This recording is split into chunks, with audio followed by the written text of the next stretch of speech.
اصلاح اخلاق کے ثابت قدم رہنے کی توفیق عنایت فرما، شریعت مقدسہ اسلام کے اصول و احکام و آداب کے مطابق زندگی بسر کرنے کی توفیق عنایت فرما، ظہور آقا امام زمان علیہ الصلوۃ والسلام میں تعجیل کی، ہم سب کو ان کے اعوان و انصار بننے کی توفیق عنایت، قلب مقدس سے امام زمان علیہ السلام سے راضی فرما، ہمارے مرحومین کی مغفرت فرما، ان کے گناہوں سے درگزر فرما، ان کے درجات کو بلند فرما، انہیں اعلیٰ علیین میں جگہ عنایت فرما، بے اولادوں کو اولاد صالحہ عنایت فرما، بیماروں کو شفا عاجل و کامل عنایت فرما، جوانوں کی ہدایت فرما، خواتین کو حیا و عفت عنایت فرما، بزرگوں کو طول عمر صحت کاملہ و سعادت دنیا و آخرت نصیب فرما۔ چند باتیں اختصار کے ساتھ آپ کی خدمت میں عرض کروں کہ ایک دو ہفتوں پہلے آپ کی خدمت میں چند باتیں سفر آخرت کے سلسلے میں بیان ہوئی تھی، اس میں ایک حدیث مبارکہ اور اس کے چند کلمات کا ترجمہ کیا تھا آپ کی خدمت میں کہ ایک شخص آتا ہے آقا رسول خدا صلی اللہ علیہ وسلم اور آ کر کہتا ہے کہ کیا مجھے اجازت ہے کہ میں اپنی موت کی آرزو کر لوں، کہ میں تمنا کروں، خدا سے دعا کروں خدا مجھے جلد سے جلد اس دنیا سے اٹھا لے۔ تو پیغمبر اسلام نے فرمایا کہ موت تو حتمی ہے، وہ تو آنے والی ہے، لیکن ایک طولانی سفر درپیش ہے، سفر بہت ہی طولانی ہے، جیسا کہ آقا امیر المؤمنین سے روایت ہے کہ آپ محراب عبادت میں کھڑے ہو جاتے تھے، گریہ فرماتے تھے، مار گزیدہ شخص کی طرح تڑپتے تھے، کسر مردہ ماں کی طرح گریہ فرماتے تھے، اور آپ فرماتے تھے کہ من قلت الزاد وطول الطریق وبعد السفر، زاد راہ کس قدر کم ہے اور سفر کس قدر طویل، وبعد السفر بہت دور ہے سفر، وطول الطریق راستہ بھی بہت طولانی ہے۔ تو اسی طرح سے پیغمبر اسلام نے فرمایا کہ سفر طویل، موت کے بعد کا سفر بہت طولانی ہے، اور انسان مجبور ہے کہ اس سفر کو طے کرے، خواستہ یا ناخواستہ اس سفر پہ جانا ہے، اور ہر کسی نے جانا ہے۔ تو پیغمبر اسلام نے فرمایا کہ ینبغی لمن اراد، جو اس سفر پہ جانا چاہتا ہے اسے چاہیے کہ وہ 10 افراد اور 10 مواقع کے لیے، 10 مقامات کے لیے سامان لے کر جائیں، تحفے لے کر جائیں، ہدیے لے کر جائیں، یعنی زادرہ ہے یہ، لے کر جائیں۔ تو جب پوچھا کہ یہ 10 مواقع اور 10 موارد پہ جو ہم یہاں سے اشیاء اور زادرہ لے کے جائیں گے، ہدایہ لے کر جائیں گے، ان 10 مقامات پہ کون کون سے ہیں؟ پیغمبر اسلام نے فرمایا کہ جو ہیں سب سے پہلے اسرائیل، جب اس سے ملاقات ہوگی کچھ تحفے تحائف اس کے پاس، ایک ہدیہ قبر ہے، ہدیہ منکر و نکیر ہے، اور ہدیہ میزان اعمال، ہدیہ صراط، پل صراط سے جہاں گزرنا ہے وہاں کچھ اعمال کام آتے ہیں، لے کے جائیں۔ وہدیۃ مالک، داروغہ جہنم کے پاس بھی کچھ اعمال پیش ہونی چاہیے، اور اسی طرح سے ہدیۃ الرضوان، داروغہ جنت کے لیے، اور ہدیۃ النبی، کچھ اعمال بعنوان ہدیہ پیغمبر اسلام کی خدمت میں، وہ ہدیۃ جبرائیل، اور کچھ اعمال تحفے ہدایہ جبریل امین کے لیے، اور ان کے مقام پہ جہاں ان سے ملاقات ہو، وہ ہدیۃ اللہ، اور بالآخر کچھ اعمال بعنوان ہدیہ خدا اپنے ساتھ۔ تو یہ 10 مقامات ہیں۔ تو آپ نے فرمایا کہ اسرائیل کے لیے 4 چیزیں لے کے جائیں تاکہ موت کی سختی میں کمی آ جائے، بڑی آرامش کے ساتھ موت آ جائے۔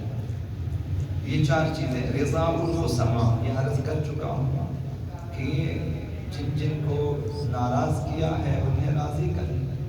اگر پتہ ہے احیاناً رشتہ داروں میں، غیر رشتہ داروں میں، دوستوں میں، احباب میں اگر ناراضگی ہوئی ہے تو انہیں راضی کر لیں۔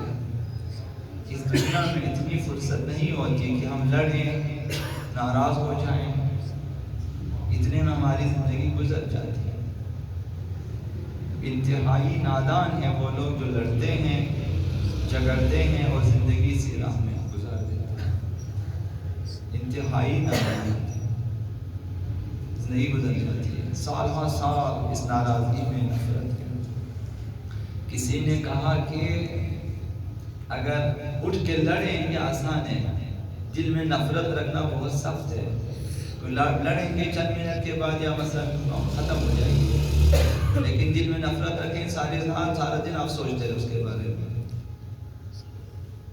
وہ انسان کے لیے تکلیف دہ ہے۔ تو کسی نے کہا کہ نفرت بہت تھوڑی دیر کے لیے، اس سے زیادہ مت رکھو ورنہ خواہ مخواہ تو بیمار ہو جائے، تو تکلیف دہ انسان۔ لہٰذا کہ کسی سے نفرت ہو، ناراضگی، یہ کوشش کریں زندگی میں نہ رہیں۔ کوئی ریکارڈ قائم کرے کہ میں زندگی میں کسی سے نہیں لڑا، بہت اچھا ہے، حساب کتاب کم ہے، کوئی خصما نہیں ہے، کوئی خاصم نہیں ہے، کوئی دشمن نہیں ہے آپ کے لیے قیامت کے قیامت میں کسی سے نہیں لڑا۔ یہ چیز تو رضا الخصما، یہ ہدیہ اسرائیل کا عنوان سے پیغمبر صاحب نے فرمایا موت میں آسانی ہوگی، مرنے میں، کہ یہ رضایت ہے، خصوصاً والدین کی رضایت اور صلہ ارحام، جو خصوصی ہمارے نزدیکی رشتہ دار ہیں ان کی رضایت، اور جن سے آپ کا جو ہے رہن سہن اٹھنا بیٹھنا ہے، رشتہ داری ہے، وہ قضاء الفوائد۔ دوسری چیز جس سے موت میں آسانی ہوگی وہ قضاء الفوائد ہیں، کہ اگر واجبات وغیرہ ترک ہو چکے ہیں تو انہیں ادا کرنا، نمازیں، روزے، خمس، زکوٰۃ وغیرہ، دوسروں کے حقوق، مالی حقوق، مثلاً عرضی، عزت آبرو والے حقوق وغیرہ انہیں ادا کرنا۔ اور والشوق الی اللہ، خداوند متعال کا شوق، محبت، لقائے پروردگار کا شوق یہ دل میں ہونا چاہیے۔ انسان اس قدر خداوند متعال کی نعمتوں کے بارے میں مطالعہ کریں کہ خداوند متعال سے ہماری محبت شدید ہو جائے، شوق الی اللہ ہونا چاہیے۔ اور والتمنی للموت، موت کے لیے خود کو تیار کرنا، اپنے آپ کو تیار کرنا موت کے لیے۔ یہ عرض کر چکا ہوں، اس کی وضاحتیں بھی میں پہلے عرض کر چکا ہوں، صرف فہرست۔ وہدیۃ القبر 4 اشیاء، قبر میں کام آنے والی چیزیں، مہم ترین چیزیں 4 ہیں، تاکہ قبر یعنی برزخ میں ہمارے لیے کام آ جائیں، قبر وسیع ہو جائے، برزخ وسیع ہو جائے، اور وہاں ہمارے لیے سہولیات فراہم ہوں، اچھی زندگی فراہم ہو۔ وہاں پہ اپنا معلوم برزخ میں ہم کتنے سال رہیں گے نہیں معلوم، کیونکہ جب تک قیامت نہیں ہوگی ہم برزخ میں رہیں گے۔ یہ اعمال کام آ جاتے ہیں۔ ترک النمیمہ، چغل خوری نہ کرنا، چغل خوری نہ کرنا، دوسروں کی باتیں جو بھی ہیں آگے پہنچانا، چغل خوری۔ واستبراء من البول، طہارت میں دقت کریں گے۔ وقراءۃ القرآن، تلاوت قرآن۔ وصلاۃ اللیل، اور نماز شام، یہ قبر میں کام آ جاتی ہے۔ فرشتے نبی سے پیش آ جائیں گے، انشاءاللہ العزیز جنت کا دروازہ کھول دیا جائے گا، ہر صبح ہر شام وہاں جنت سے خوشبو ہیں، نعمتیں ہیں، اس دروازے سے یہ چیزیں آ جائیں گی، تو انسان کے لیے برزخ بن جائے گی جنت نظیر،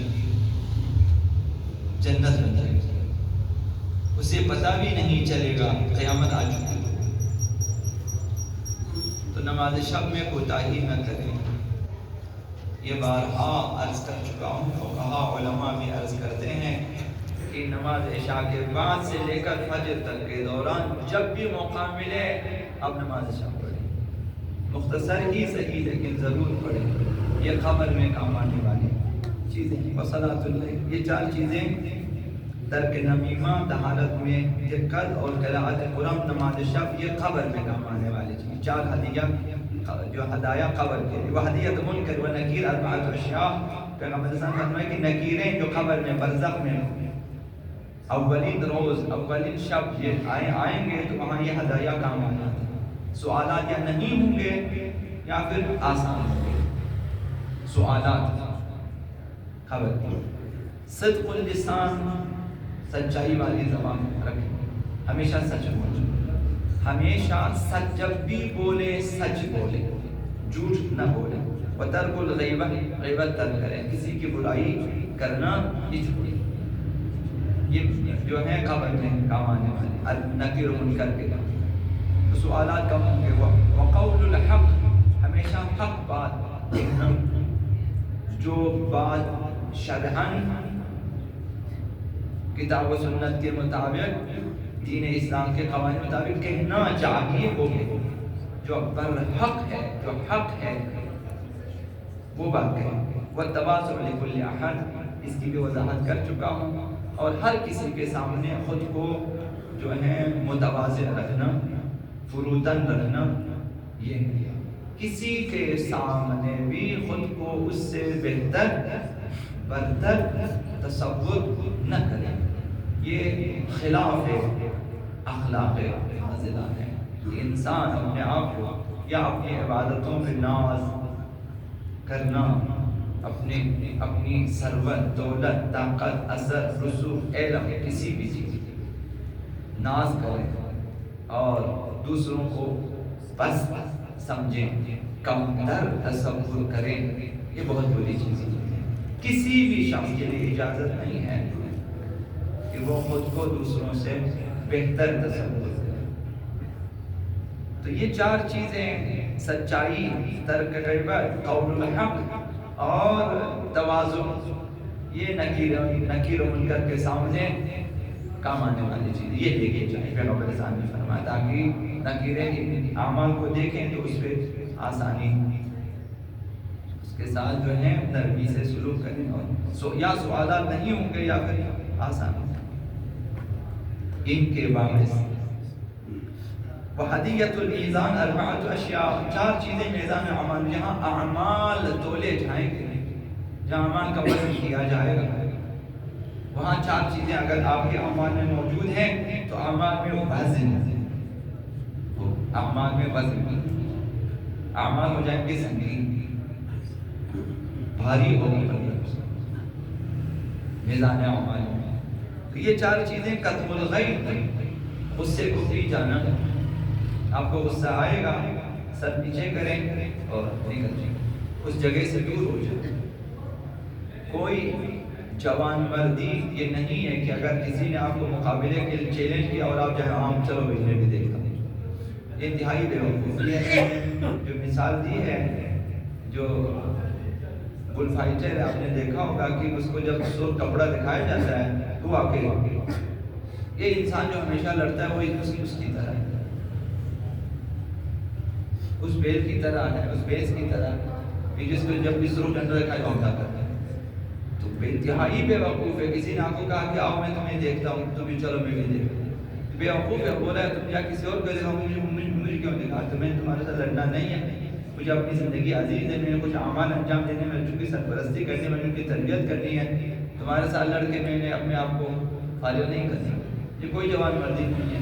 لڑیں تو دین کے لیے لڑیں، اللہ کے نام میں لڑیں، مظلوموں کی حمایت میں لڑیں، مثلاً یہ کوئی جوان مردی نہیں ہے۔ کسی نے وہاں سے آستینے چڑھا دیا، اب یہاں سے چڑھانا شروع کر دیں، اب بولے تم چڑھاتے رہو، میں نہیں کرتا ہوں۔ اس صحنہ سے اور اس جو ہے جگہ سے اتنا دور چلے جائیں۔ اذا خاطبهم الجاهلون قالوا سلاما، قرآن خدا متعال نے مومنین کی صفات بیان کی ہیں کہ جب جاہل مخاطب ہو تو وہ سلام کر کے گزر جاتا ہے۔ نہیں لڑنا چاہیے۔ آپ کس لیے لڑتے ہو؟ معمولی چیزوں کے لیے بھی نہ لڑیں۔ آپ کا 100,000 2,000 10,000 کا نقصان ہوگا، لڑنے سے بہتر ہے کہ یہ نقصان، یہ خسارہ برداشت کرنے چلے جائیں۔ بھائی ٹھیک ہے، ایک قیامت ہے، میزان اعمال ہے، وہاں پر عدالت کا خداوندی ہے، آپ کے لیے ذخیرہ ہو جائے گا۔ اگر آپ کے 8-10,000 روپے نہیں دیے کسی نے مثلا، آپ کے لیے ذخیرہ قیامت کے لیے سے بھی۔ تو تو لڑنا ٹھیک نہیں ہے. اسی لیے فرق کا ملغی یہ ہدیہ یہ میزان اعمال ہے. انسان نے غصے کو دیکھ لیا کیونکہ غصہ نکالنے کے بعد جب انسان غصہ نکالنا چاہے انسان جو ہے پیغمبر نے کہا کہ شعبۃ من الجنون، غصہ جو ہے ایک پاگل پنی ہے، چیز ایسی ہے، یعنی ایک شعبہ جنون ہے، یہ ایک حصہ جنون ہے، دیوانگی کا ایک حصہ ہے. چونکہ غصے میں نہ شریعت دیکھی جاتی ہے، نہ احکام، نہ رشتہ داری، نہ دوستی، سب کچھ ختم، دیوانگی ہے. تو یہ بھی مطلب لکھا. اور آپ کو اگر کوئی ایک شخص غصے میں اس وقت آپ اس کی ویڈیو بنائیں، بعد میں آپ اسے دکھا دیں کہ غصے میں تمہاری یہ حالت ہے. زبان بھی شیطان کی بن جاتی ہے، دماغ بھی، سوچ بھی شیطانی ہے، گالیاں ہیں. تو یہ مسئلہ اب تک حل نہیں ہوا کہ جب لکھا کہ جب مردوں کی لڑائی ہوتی ہے تو گالیاں عورتوں کو کیوں دی جاتی ہے، یہ نہیں معلوم ہے. تو اب ایک انسان جو ہے وہ ناموس کی گالیاں نکالے اور وغیرہ وغیرہ. قدم الغیظ ان میں سے انسان غصے کو پی لیں، پتہ نہ چلے دوسرے کو کہ آپ ناراض ہوئے ہیں، آپ کو غصہ بھی آئے، آپ نکل جائیں. والکاظمین الغیظ والعافین عن الناس، اس آیت کی تلاوت کرتے جائیں. خدا متعال نے مومنین کے لیے فرمایا والکاظمین الغیظ، یہ اپنے غصے کو پی جاتے ہیں. خدا متعال کا حکم ہے غصہ پی لیں. والعافین عن الناس، اگر ہو سکے معاف بھی کریں. وہی میں درگزر کہ اگر کوئی خاص مسئلہ نہ ہو تو درگزر کریں. یہ ایک قسم الغیظ، یہ میزان اعمال میں انسان کے اعمال کو وزنی کرتی ہے. غصے میں انسان بہت سارے گناہوں کا مرتکب ہو جاتا ہے. جب انسان غصہ آ جاتا ہے ممکن ہے کہ کسی کا قتل ہو جائے تو پھر اس کی زندگی چلی گئی، ختم ہو گئی. اب تو وہ ہمیشہ، چونکہ قاتل کا جو ہے جہنم میں جانا وہ مسئلے خلود کے ساتھ وہ ہمیشہ رہ گیا ہے، چونکہ وہ پھر جنت میں نہیں جا سکتا. مگر یہ کہ جو ہے وارثین مثلا خون معاف کریں وغیرہ، تو ورنہ وہ ہمیشہ کے لیے اس کے بھی اعمال نہیں تو لے جائیں گے. خدا نہ خواستہ اگر کسی کو مارا، کسی کی جان لے لی، پھر تو سارا ہو سکتا. یہ ایک ورع صادق اور تقوی ہو، اور وہ بھی حقیقی. خداوند متعال کا خوف ہو انسان کے دل میں، تقوی کہ ہر کام میں انسان خدا کی پرواہ کرے. تقوی حقیقی ہونی چاہیے. واقعاً خداوند متعال کے خوف سے آپ چھوڑ دیں. کچھ لوگوں کا تقوی دنیا کے لیے ہے، وہ متقی بن کے دکھاتے ہیں تاکہ لوگ ان کی تعریف کریں، لوگ ان کی عزت کریں، لوگ ان کا احترام کریں. یہ دنیاوی، خدا کی خاطر چھوڑنا چاہیے. تو ورع صادق، حقیقی تقوی، یہ میزان اعمال میں جس کے پاس تقوی ہے اس کے چھوٹے سے چھوٹے جو ہے سب چھوٹے چھوٹا عمل بھی وزنی ہو جائے.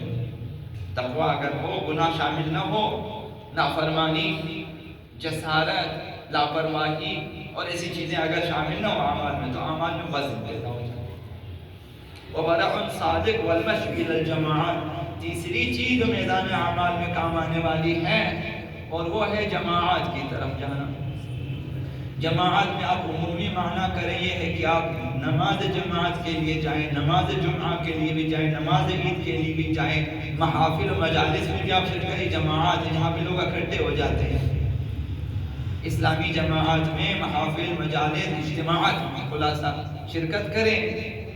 یہ اعمال میں وزن. تو لہٰذا اگر مسجد میں نماز پڑھیں، گھر میں پڑھیں، تو فرق ہے. اگر انسان باجماعت نماز پڑھے وزنی ہوتا ہے.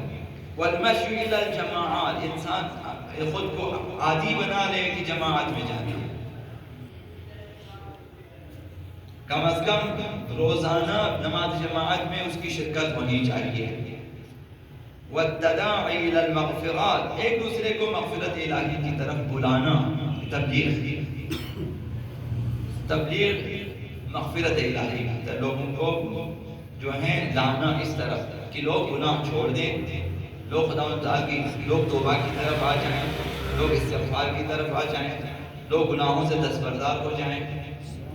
یہ تداعی ہونا چاہیے، ایک دوسرے کو دعوت دیں، بھائی یہ چھوڑ دیں، یہ گناہ، یہ کیا کرنا ہے آپ نے، مثلا آپ کے لیے نقصان ہے، خسارہ ہے، وغیرہ وغیرہ، اس طرح سے ایک دوسرے کو مغفرت الہی کی طرف دعوت دیں، امیدوار بنا دیں لوگوں کو کہ بھائی آپ توبہ کریں گے، یہ گناہ آپ چھوڑ دیں گے، خداوند معاف کرنے والا ہے، خداوند بخشنے والا ہے، وغیرہ وغیرہ یہ چیزیں۔ تو یہ چوتھی چیز ہے، غصے کا پی جانا، سچی تقویٰ جو ہے، حقیقی تقویٰ اور جماعت میں شرکت، اور ایک دوسرے کو مغفرت الہی کی طرف دعوت دینا۔ یہ چار چیزیں انسان کے جو ہیں اعمال میں وزن پیدا کرنے والی ہیں۔ وَهَدِيَّةُ الصَّلَاةِ أَرْبَعَةُ أَشْيَاء، پل صراط پہ کام آنے والی چیزیں، وہاں سے گزرنا ہوتا ہے، اگر انسان گزر گیا تو جنتی ہے، نہیں گزرا جہنمی ہے۔ یہ پل صراط ایک ایسی جگہ ہے، تو وہاں سے گزرنے کے لیے پیغمبر اسلام نے فرمایا چار چیزیں اپنے ساتھ لے جائیں تاکہ گزر سکو۔ یہ چار چیزیں، الاخلاص، اخلاص العمل، عمل میں اخلاص ہونا چاہیے۔ جو بھی آپ عمل انجام دیں، ایک تکبیر آپ پڑھتے ہیں، ایک سبحان اللہ اگر آپ پڑھتے ہیں، ایک نماز آپ پڑھتے ہیں، ایک صفحہ قرآن کی تلاوت اگر کرتے ہیں، کسی کی اگر آپ مدد فرماتے ہیں، خدمت اگر کرتے ہیں، ان سب میں خداوند متعال مد نظر ہونا چاہیے کہ اللہ کی رضا کے خاطر۔ یہ اخلاص عمل ہے، یعنی اپنے اعمال میں کسی اور کی رضایت شامل نہ ہو، کوئی اور شخص منظور نظر نہ ہو، کسی کے سامنے عزیز ہونے کے لیے نہ ہو، کسی کے سامنے اپنی مثلا دینداری ثابت یا شہرت طلبی وغیرہ کے لیے، خدا و تعالی جو بھی عمل ہے اخلاص کے ساتھ خدا و تعالی کے لیے، کسی اور کے لیے نہ ہو۔ کسی کو دیکھ کر متاثر ہو کر آپ عمل کریں گے تو اس شخص سے متاثر ہے۔ ہمیں اللہ اور رسول سے اور دین سے متاثر ہونا چاہیے، نہ کسی شخص سے۔ تو جب بھی آپ کسی سے متاثر ہو کے دعا پڑھنا شروع کریں وغیرہ، پھر وہ اس شخص سے متاثر ہے۔ اخلاص ہونا چاہیے۔ ہدیۃ الصراط اخلاص عمل ہے، عمل مخلص، عمل میں اخلاص ہونا چاہیے، مخلصانہ خالصانہ عمل۔ وحسن الخلق، اچھے اخلاق کا مالک ہونا۔ اچھے اخلاق سے مراد جو ہے وہ اخلاق فاضلہ ہے، ملکات فاضلہ ہے، مراد یہ ہے یعنی وہ تمام مثبت اخلاق اخلاقی انسان میں ہونا چاہیے۔ مثلا سخاوت ہونا چاہیے، سخاوت ہو، اس کے پاس کنجوسی نہ ہو، زیادہ روی بھی نہ ہو، مثلا شجاعت ہونا چاہیے، بزدلی نہ ہو، اخلاق علم ہونا چاہیے، جہالت نہیں ہونی چاہیے۔ یہ جو اصول کافی میں لشکر عقل و جہل کے عنوان سے 2-3 صفحے کی حدیث موجود ہے، اس میں یہ چیزیں بیان ہوئی ہیں۔ تو انسان حسن خلق ہونا چاہیے، صاحب اخلاق فاضلہ ہونا چاہیے، اور اخلاق وہ ہے کہ جس کے انسان عادی ہو جائے۔ اگر عادی نہ ہو تو اخلاق نہیں ہے۔ کبھی انسان نے ایک دن آج میں سخاوت کروں، جا کے آپ نے سخاوت کی، وہ اخلاق نہیں ہے۔ اخلاق اس وقت اخلاق ہے جب وہ ملکہ فاضلہ آپ میں جو ہے وہ آپ کا حصہ بن جائے۔ مثلا جو ہے امیر المومنین اور بعض مومنین کے لیے مثلا یہ کہ اگر نماز میں دیر ہو جائے تکلیف ہوتی ہے انہیں، کیونکہ وہ نماز اس قدر اس کے وجود میں سرایت کر چکی ہے کہ وہ نماز کے بغیر رہ نہیں سکتا۔ اگر اسے کہ نماز نہ پڑھے اسے تکلیف ہوتی ہے، یہ ہمارے کہ اگر کوئی جو ہے ضرورت مند آ جائے نہ دے اسے تکلیف ہوتی ہے، یعنی اس کا اخلاق اجازت نہیں دیتا۔ یہ حسن اخلاق اس وقت ہے جب انسان اس صفت کا مالک ہو۔ یہ مثلا مثال دی گئی ہے کہ مثلا سورہ حمد کی تلاوت کے لیے آپ کو سوچنا نہیں پڑتا ہے کیونکہ حفظ ہے۔ اخلاق اسی طرح جب کسی کو کچھ دینا آپ کو سوچنے کی ضرورت ہی نہ پڑے، یعنی آپ عادی ہو چکے ہیں۔ یہ اخلاق حسن اخلاق ہونا چاہیے، اخلاق ملکہ فاضل۔ وَكَثْرَةُ ذِكْرِ اللَّهِ، تیسری چیز جو پل صراط پہ کام آنے والی ہے وہ کثرت سے خدا متعال کا ذکر کرنا ہے، کثرت سے۔ انسان کے پاس کافی وقت ہوتا ہے، چاہے آپ کام میں بھی لگے ہوئے ہیں تب بھی آپ ذکر کر سکتے ہیں، ذکر خدا متعلق لا الہ الا اللہ، مثلا استغفار، مثلا درود و سلام وغیرہ ویسی چیزیں، صلوات، مثلا تسبیح ہے، تسبیحات اربعہ، ذکر خدا، یاد الہی، مثلا بہت سارے جو ہیں خدا متعلق کے اذکار، روزانہ کے اذکار جو آپ مثلا موبائل وغیرہ میں، کتابوں محدود الجنان وغیرہ میں ہیں کہ آج کا ذکر یہ ہے، آج کا ذکر 100 مرتبہ 200 مرتبہ، ہمیشہ خدا متعال کو یاد رکھنا ذکر۔ یہ تین چیزیں، وہ احتمال الاذى، یہ کہ اگر کسی نے تکلیف دی، اذیت دی تو آپ تحمل کریں، فی الفور اینٹ کا جواب پتھر سے نہ دیں۔ تحمل اذى، کسی ہمسائے نے تنگ کیا ہے، کسی دوست نے، کسی رشتہ دار نے آپ کو اذیت دی ہے، جب تک آپ برداشت کر سکتے ہیں برداشت کریں، فوراً لڑنے مرنے پہ نہ آ جائیں۔ یہ چار چیزیں ہیں، عمل میں اخلاص، حسن خلق، اخلاق حسنہ، اور کثرت ذکر خدا، اور احتمال اذى، اذیتوں کا تحمل کرنا۔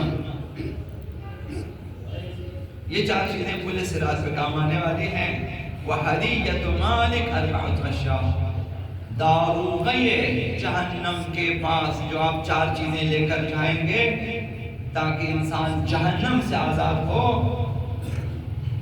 تاکہ جہنم کی سیر نہ کرنا پڑے، عذاب جہنم سے انسان آزاد ہو۔ یہ چار چیزیں، البکاء من خشیت اللہ، زندگی میں ایک مرتبہ ہی صحیح خوف خدا میں گریہ کریں،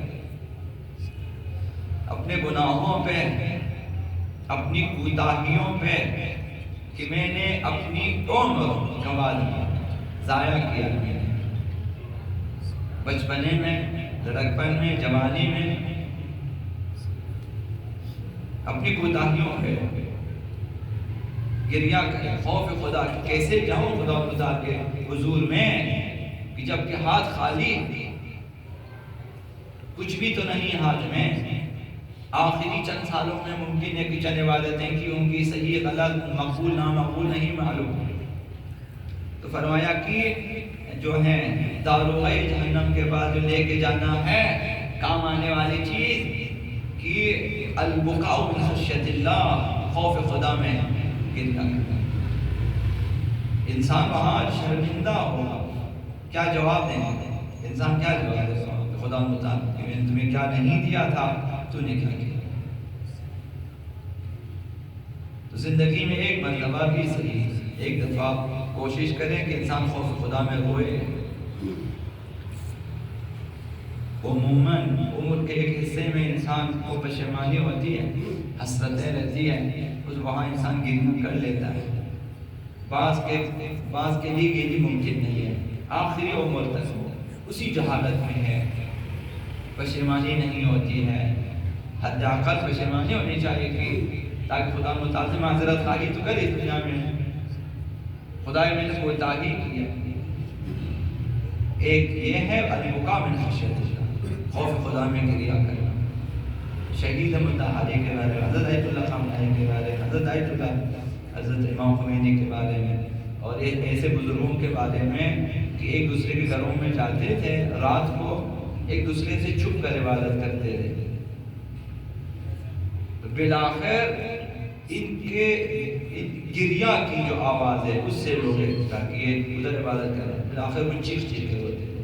حضرت امام خمینی کے بارے میں، حضرت اللہ شہید زناری کے بارے میں کہ آخر زور زور سے روتے تھے، اب سب جاگ جاتے ہیں، ان کو اپنے اس سے بھی باہر ہو جاتے ہیں۔ یہ گریہ بہت بڑی چیز ہوتی ہے، ایک آنسو جہنم کو خاموش کرنے کے لیے کافی، خوف الہی نہ کر۔ خدا ان مدان حضرت موسیٰ علیہ السلام سے پیغمبروں میں کسی سے فرمایا کہ تم میرے لیے جو بھی ہدیہ دے لیے کہ خوف، میری خشیت میں، خوف میں جو تمہاری آنکھوں سے آنسو کے دھو لے وہ لے کر خداوند متعال کے لیے یہ چیز بنتی ہے گریہ۔ تو یہ ایک چیز کہ خداوند سب کو مثلاً توفیق دے کہ ایک زندگی میں کیسے مرحلے تک آ جائے گی خوف خدا میں گریہ کر سکے۔ بہرحال اگر خود سازی میں لگے رہے انشاءاللہ والعزیز، اپنی تربیت لگے، ایک دن یہ مرحلہ آ جائے گا کہ انسان خدا میں گریا بھی کر سکتا ہے۔ وَصَدَقَةُ السِّرِّ، دوسری چیز جو جہنم سے آزادی کے لیے ضروری ہے اور مفید اور مؤثر ہے، ان میں سے یہ صدقۃ السر ہے، مخفیانہ صدقہ دینا۔ فیس بک کی صدقہ سب دے دیتے ہیں، سوشل میڈیا والا صدقات بہت سارے دے دیتے ہیں، مخفیانہ دے، کسی کو پتہ، گھر میں بیوی کو بھی نہ بتائیں، بچوں کو بھی نہ بتائیں، دوستوں کو بھی نہ بتائیں کہ آج میں نے یہ کیا ہے، مخفیانہ دینے، کسی کی مدد کی ہے بس آپ بھول جائیں گے، مخفیانہ صدقہ دیں۔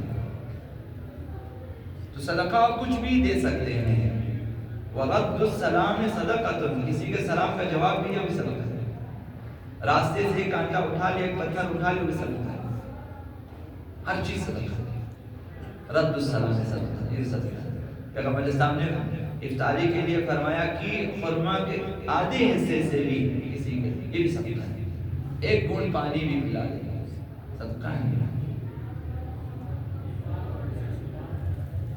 حضرت عیسیٰ علیہ السلام کے بارے میں کہ کہیں لکھا ہوا ہے کہ حضرت عیسیٰ علیہ السلام نے اپنے حوالین سے مثلا پوچھا کہ اس نے اتنے پیسے دیے، اس نے اتنے پیسے دیے، اس میں ایک گڑیا بھی ہے جس نے مثلا چند سکے دیے ہیں جو کہ زیادہ مثلا اس کی قیمت نہیں ہے۔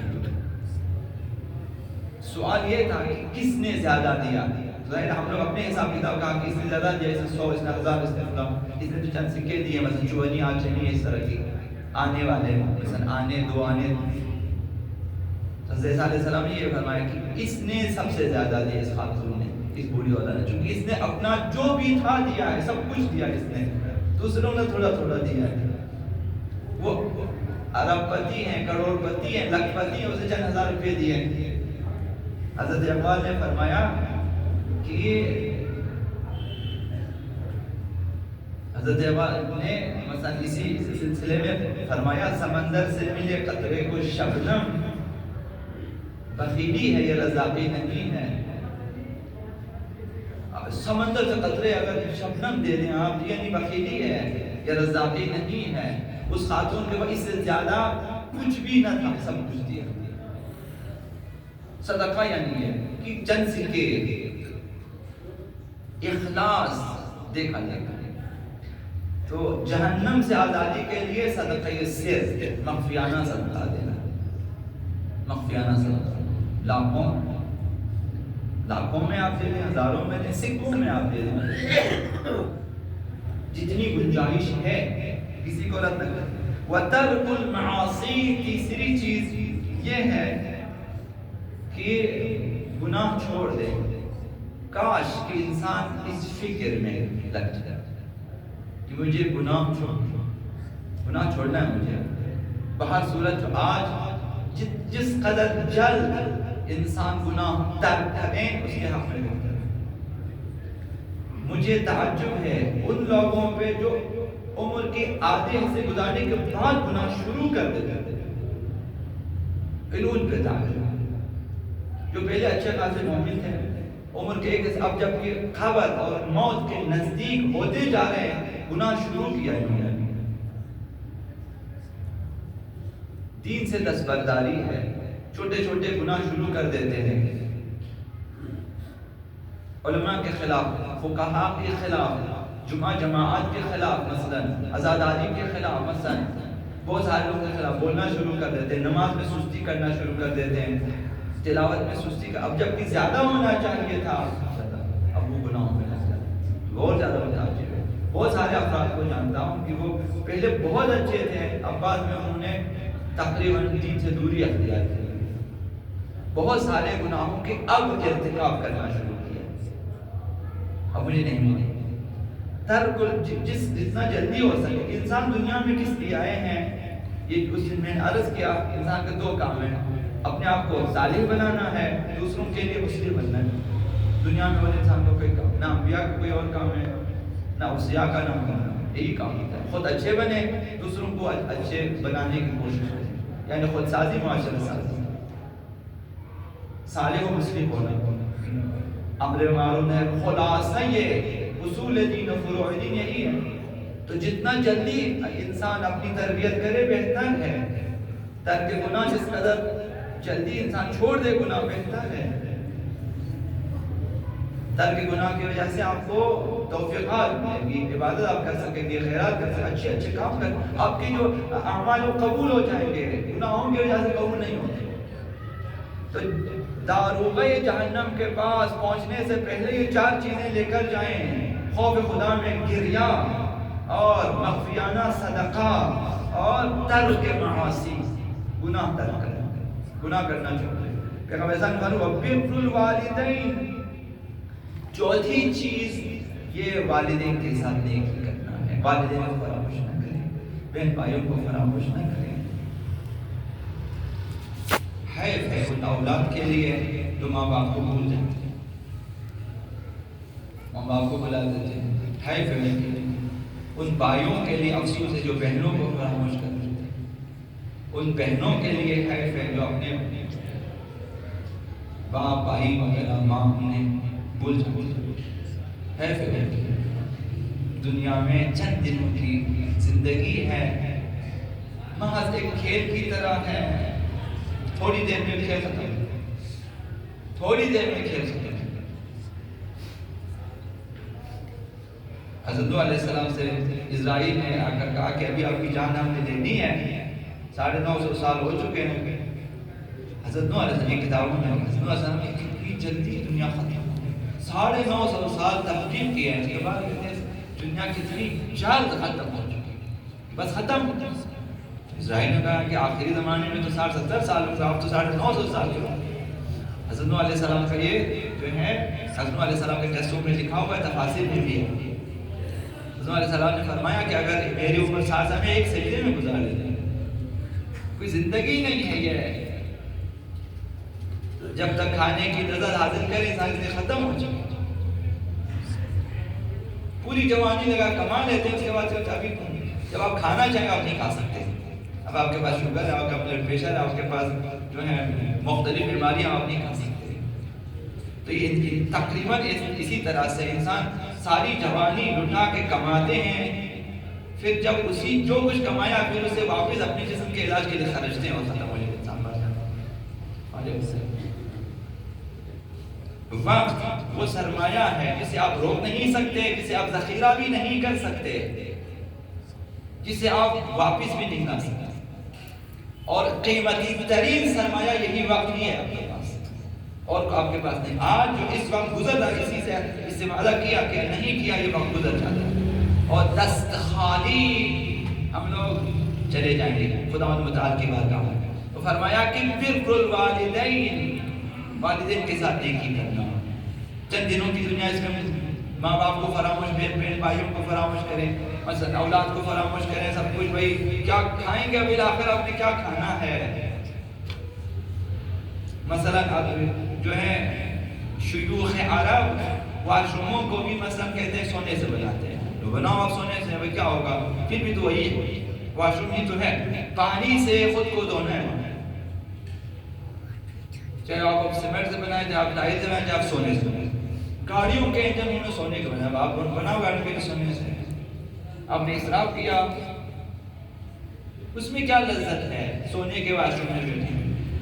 انتہائی بے وقوفی ہے. ایک بستر چاہیے سونے کے لیے، آپ 10 بستر خرید کریں آپ تھوڑی سو سکیں، آپ ایک پر ہی سونا چاہیے. ایک ہی کمرہ چاہیے آپ کے رہنے کے لیے، آپ 2 کمرے اضافی بنائیں، اضافی میں آپ تھوڑی رہ سکتے. والدین کے ساتھ نیکی کریں اسی دنیا میں بھی اور اس دنیا جانے کے بعد. کبھی بھی فراموش نہ کریں والدین کو. اب والدین کے بارے میں تو عمومیت ہے، عمومیت یعنی کہ فاسق، فاجر، کافر بھی کیوں نہ ہو ان کے ساتھ نیکی کرنی ہے. والدین کے ساتھ نیکی کرنی ہی کرنی ہے. تو یہ بھی احادیث میں ہے کہ اگر ماریں آپ کو والدین اور ظلمن ماریں، یعنی ناحق ماریں، پھر بھی آپ کو حق نہیں ہے کہ آپ اف کہیں، بلکہ آپ نے دعا دینی ہے کہ اللہ آپ کو بخشے. والدین یہ جہنم سے آزادی کے لیے بہت مہم ہے. جہنم سے آزادی بہت ہی ہوتی ہے۔ اہل بیت اطہار نے سکھایا ہے یہ چیزیں، تو انشاءاللہ تعالی اگر ان ہدایہ کو کچھ اور ہدایات ہیں بریک میں چیزیں انشاءاللہ بعد میں کبھی آپ کی خدمت میں عرض کریں۔ کوشش کریں کسی دنیا میں انہیں جمع کریں، جاتے ہوئے انسان خالی ہاتھ نہ جائیں۔ والدین کی دعائیں اولاد کے حق میں قبول ہوتی ہیں، اولاد کی دعائیں والدین کے حق میں قبول ہوتی ہیں۔ والدین اگر اس دنیا سے جا بھی چکے ہیں، ہمیں حکم ہے کہ ان کی قبور پہ جائیں، قبروں پہ جا کے سلام کریں اور انہیں التماس سے دعا کی درخواست کریں انہیں کہ آپ دعا کریں۔ عالم برزخ سے وہ دعا کر سکتے ہیں اور دنیا میں آپ کے حق میں دعائیں قبول ہو سکتی ہیں۔ تو لہٰذا اپنی موت کو یاد رکھیں اور جو کچھ موت کی تیاری کے سلسلے میں ضروری ہے دیکھ لیں۔ آقا عبداللہ حسین علیہ السلام نے فرمایا کہ موت ایک حالہ، ایک ہار ہے، چیز ہے جس طرح ایک جوان لڑکی کے گلے میں ہار ہے، انسان کے ہر انسان کے گلے میں مرنا ہے، اس نے بلاخر مرنا ہے۔ عزت سے مریں، جرأت کے ساتھ مریں۔ ایسے علماء، ایسے فقہاء، ایسے اولیاء الہی کے بارے میں کتابیں بھری ہیں، کتابوں میں ہے کہ بعض نے فرمایا کہ میں موت کے انتظار میں ہوں، کب آئے ہوں میں اس کے استقبال کے لیے بیٹھا ہوں۔ اس حد تک ان کی آمادگی ہوتی ہے، تیاری، کہ ڈرنے کے تو بعد ہی میں اس سے اپنے انتظار میں بیٹھا ہوں، جیسے کربلا والے ایسے انتظار میں بیٹھے ہوتے ہیں۔ بہت ہی خوشیوں والی بات، رشک سے دوسروں کو رشک کر۔ بعض لوگ اس طرح مرتے ہیں کہ دوسرے آدمیوں کے کاش کی میری موت اس طرح سے۔ اگر آپ عبداللہ حسین کو یاد کرتے رہیں، ان کے مصائب انسان کی نہ کریں اور ہمیشہ ان کی بارگاہ میں سلام اور درود کا ہدیہ جاری رکھیں، انسان کی موت آسان ہے۔ آپ کی وجہ سے دوسرے بھی بخشے گا۔ مخصوصاً اگر زیارت عاشوراء کی تلاوت جاری رکھیں۔ اہل بیت اطہار نے اپنی تمام دارائی دینے کے بعد ہمیں سکھایا، اور افسوس ہے کہ ہم عمل نہ کریں۔ انہوں نے اپنی قربانیاں دی، قیمتی ترین چیزیں، نفیس ترین جانیں جو آقا عبداللہ حسین دے روز عرض قبول کیا۔ خدا متعال نے اعلان کیا کہ اس مصیبت کے لیے یا اس مثلا کربلا کی مصیبتوں کے لیے کون تیار ہے؟ اور عبداللہ حسین نے آمادگی ظاہر کی کہ میں ان مسائب کے لیے تیار ہوں۔ اسی حساب سے عبداللہ حسین نے ان مسائب کو اور بنحو احسن خدا متعال کی بارگاہ میں اپنی ایک قربانی پیش کی۔ نہ کوئی شکایت ہے، نہ کوئی شکوہ، نہ کوئی حسرت، نہ کوئی افسوس، کچھ بھی نہیں، سب کچھ۔ اور یوم کرم زینب ایک مقام پہ مضطرب ہو گئی تھی۔ آقا عبداللہ حسین نے سینے پہ ہاتھ رکھ کے دست امامت رکھ کے تسلی دی کہ بہن زینب صبر سے کام، صبر سے، دست امامت سے جناب زینب صلی اللہ علیہ کے روح میں جان نے تصرف کیا اور انہیں آرامش دی۔ اب اس کے بعد زینب پھر علی کی صورت میں، حسین کی صورت میں نمودار ہوگا کربلا میں۔ اب کوئی مصیبت زینب کو متزلزل نہ کر سکتی۔ ایک دن بھی اگر آقا عبداللہ حسین کی زیارت نہ ہوتی، زینب تڑپ رہتی، بے قرار ہو جاتی تھی۔ اب آقا عبداللہ حسین نے جب انہیں تسلی دی، اب اس کے بعد خود رکاب تھام کے، خود پرانی قمیص پہنا کے، خود زلجنا لے کے آتی ہیں کہ بسم اللہ بھائی آپ جائیں۔ خود حسین کو رخصت فرماتی ہیں، اپنی ماں کی وصیت کے مطابق بالخون کے بوسے لے لیتے ہیں اور روانہ کرتے ہیں محلن محلا۔ پیچھے آقا عبداللہ حسین کے پیچھے چلی جاتی ہیں، ودا خود بھیج دیتے ہیں۔ پھر عصر عاشور کے بعد پورے قافلے کو خود سنبھال لیتی ہے۔ اب اس کے بعد پھر مقابلہ سخت ہے، کوفہ کو بھی فتح کرنا ہے، شام کو بھی فتح کرنا ہے۔ جس طرح زینب سلام اللہ علیہا اسیر ہو کے گئی ہے، شاید کوئی اور قافلہ اسیروں کا ایسا شاید دنیا میں اس طرح سے روانہ نہیں ہوا کہ بچے بچیاں یتیم ہو چکی ہیں، وہ بھی زینب کے قافلے میں ہیں، عورتیں بیوہ ہو چکی ہیں، وہ بھی زینب کے ساتھ ہیں، 18 بھائیوں سے جدا ہونے والی بہنیں بھی اسی قافلے میں ہیں، اور عزیزوں کو ابھی تک دفنائے بھی نہیں۔ کربلا کا منظر کچھ اس طرح ہے، چند لاشوں کا عبداللہ حسین نے گنج شہیدہ کے خیمے میں جمع کیا تھا، انہیں ظالموں نے بعض کے بقول باہر نکالا، میدان میں ترتیب سے رکھا اور ان پہ گھوڑے دوڑائے۔ یہ لاشیں اولیاء مکرمہ زینب کے سامنے ہیں، جناب سکینہ کے سامنے ہیں، اور ان کے سامنے، ان کی نگاہوں کے سامنے ایک ایک کا سر جدا کیا ہے۔ یہ بیویاں اس طرح سے گئی ہیں، اور جدا کرنے کے بعد نو کے نیزہ پہ نیزوں پہ انہیں بلند کیا، سروں کو چڑھایا اس پر۔ یہ بیویاں دیکھ رہی ہیں، یا یہ بیویاں آرام سے نہیں بیٹھی رہی، شاید نہیں بیٹھی ہے، یہ بیویاں دیکھ رہی کہ دشمن کیا کر رہا ہے، تو بہنوں پہ کیا گزری ہے۔ ان تمام مصیبتوں کو جھیل کر اسیری کے لیے بے پالان اونٹوں پہ سوار ہیں، پس گردن ہاتھ بندھے ہیں، گلے میں بے رسی ہیں، اور مقتل سے یہ قافلہ گزر رہا ہے، مقتل سے گزر۔ اب زینب کی ہمت یہ ہے کہ نقش آقا عبداللہ حسین کے پاس آ کے ان سے خود کو گرا دیتی ہے، اور انہی بندھے ہوئے ہاتھوں سے نقش آقا عبداللہ حسین کو اٹھا لیتی ہے۔ دشمن دیکھیں کہ زینب میں کس قدر جرأت ہے۔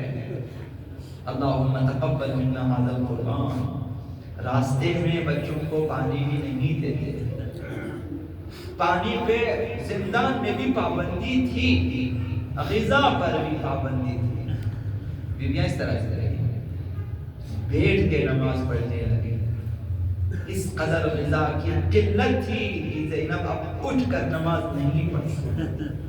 سید سجاد نے سوال کیا کہ فقی اماں آپ بیٹھ کے نماز پڑھ لیجیے، فرمایا کہ غذا اس قدر کم ہے کہ میں اپنے حصے کی غذا بچوں میں تقسیم کر دیتی ہوں، تو اب ہمت نہیں ہے کہ میں اٹھ کے نماز پڑھوں۔ زینب بیٹھ کے نماز پڑھتی، راستے میں یہ بچے پانی طلب کرتے، بڑی مشکل سے پانی دے دیتے تھے، بہت کم۔ ایک مقام پہ بڑی گرمی تھی، یہ بحر الغمہ کی روایت ہے، بڑی گرمی تھی، سائبان بنایا اپنے گھوڑوں کے لیے، لشکر کے لیے سائبان بنایا، صرف اسیران آل محمد کو دھوپ میں ملی، اس میں سید سجاد ہیں جو بیمار ہیں، دھوپ میں، اس میں اولیاء مکرمہ زینب ہیں، ان میں کلثوم میں بیویاں ہیں، اور چھوٹے چھوٹے بچے بچیاں ہیں، اور ان میں ایک حسین کی لاڈلی بھی ہے۔ شدت کی گرمی ہے، لکھا کہ پانی نہ تھا، دور دور تک گئے یہ لوگ، شمل بھی ہے، دور دور تک گئے، پانی لایا انہوں نے، مشکیزے میں پانی لایا، اپنے لشکر کو پلانا شروع کر دیا۔ جناب سکینہ نے اولیاء مکرمہ زینب سے اجازت دی کہ میں شمر سے پانی طلب کروں، فرمایا کہ مجھے نہیں لگتا کہ یہ پانی دے گا، لیکن آپ طلب کریں۔ ہاتھ میں پیالہ ہے، ایک بچی کے ہاتھ میں، چند سال کی بچی ہے، 3-4 سال کی بچی ہے، اس کے ہاتھ میں پیالہ ہے، شمر کے پیچھے شمر مجھے بہت پیاس لگی ہے، میرا کلیجہ کباب ہو رہا، تھوڑا سا پانی دے۔ سکینہ کی طرف دیکھا، جواب نہ دیا، لشکر کو پانی ملا۔ سکینہ پیچھے یہ سمجھا کہ اگر یہ لشکر پانی پینے پھر پانی بچے گا تو مجھے، جتنے بھی سپاہی ساتھ تھے سب کو پانی دیا۔ پھر سکینہ نے پانی طلب کیا، حسین کی بیٹی نے، شمر نے پھر دیکھا، جواب نہ دیا۔ پھر گھوڑوں کو پلانا شروع کیا، اپنے گھوڑے بھی سیراب ہوئے، پانی بچا۔ جناب سکینہ نے فرمایا کہ شمر اب تو پانی بچا ہے، اب تو تھوڑا پانی مجھے دے۔ غور سے سکینہ کی طرف دیکھا، سکینہ کی نگاہوں کے سامنے پانی زمین پہ گرا۔ اس قدر سکینہ کا دل کبا ہوا، جگر کبا ہوا، خود کو اسی جگہ گرا دیا جہاں پانی گرا دیا، لیٹ گئی۔ یہ بچی وہیں پہ لیٹ گئی۔ یہ لکھا عمر الغمہ نے، صاحب عمر الغمہ نے لکھا کہ وہیں سکینہ کو نیند آ گئی۔ سورج غروب ہوا، گرمی ختم ہوئی، قافلہ چلا، سکینہ وہیں رہ گئی۔ یہ بچی رہ گئی وہاں، رات ہو، قافلہ آگے نکل چکا۔ پھر شور ہوا کہ بھئی ایک بچی موجود نہیں ہے، اسیروں میں ایک بچی موجود نہیں ہے۔ جب اسیروں نے شور کیا، قافلہ روکا، قافلے کو روکا، میمون نامی ایک ظالم کو بھیجا کہ جاؤ اس بچی کو تلاش کرو۔ بہت ہی سنگ دل تھا، دکھا کہ گیا آگے جا کر دیکھا کہ صحرا میں یہ بچی کبھی اس طرف دوڑتی ہے، کبھی اس طرف دوڑتی ہے، اور آقا امیر المؤمنین کی طرف رخ کر کے فریاد کرتی ہے کہ جد امجد، اب تو ہماری مشکل کو حل کرنے آ جائیں، اب تو یہ اپنے آپ کی یتیم بچی بابا کربلا میں بچھڑ گئے، اب جو ہیں سید سجاد سے بھی، اب بھائیوں روحیوں سے بھی میں جدا ہو چکا، اب تو میری مدد کے لیے۔ یہ میمون وہاں پہنچا، ایک ناقہ تھا اس کے پاس بے پالان، یہ لکھا ہے کہ ہاتھ سے تھاما اور اٹھا کر اونٹ کی پیٹھ پہ پھینک دیا، اور اس قدر تیز دوڑایا ہو کہ راستے میں قافلے تک پہنچنے تک کئی مرتبہ سکینہ ان سے گری اور فریاد کرتی رہی کہ چاچا عباس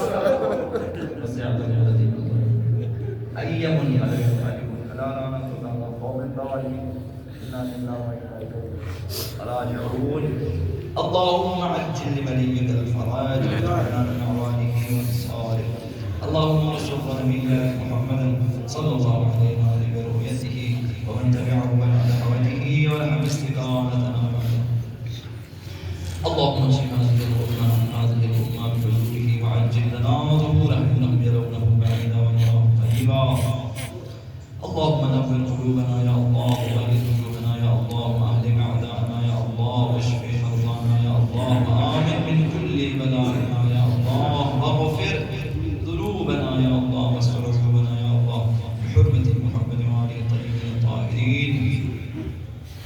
تمام مومنین مومنات اور حاضرین، جتنے بھی اموات ہیں ان کے لیے اور جو ہیں جن اموات کے سال ثواب کے لیے مجلس برگزار کی گئی ہے، ان کی مغفرت کے لیے، ان کی بخشش کے لیے، ان کے درجات کے لیے. رحم اللہ الفاتحہ. بسم اللہ الرحمن الرحیم. الحمد للہ رب العالمین الرحمن الرحیم مالک یوم الدین اهدنا الصراط المستقیم صراط الذین غیر المغضوب الضالین. بسم اللہ الرحمن الرحیم. قل هو الله احد لم يلد ولم يولد ولم يكن له كفوا احد. بسم الله الرحمن الرحيم. قل هو الله احد لم يلد ولم يولد ولم يكن له كفوا أحد. بسم الله الرحمن الرحيم. قل هو الله أحد الله الصمد لم يلد ولم يولد ولم يكن له كفوا أحد. اللهم اغفره واحشره مع محمد وآله الطاهرين بل محمد وآل محمد صلى الله عليه وسلم.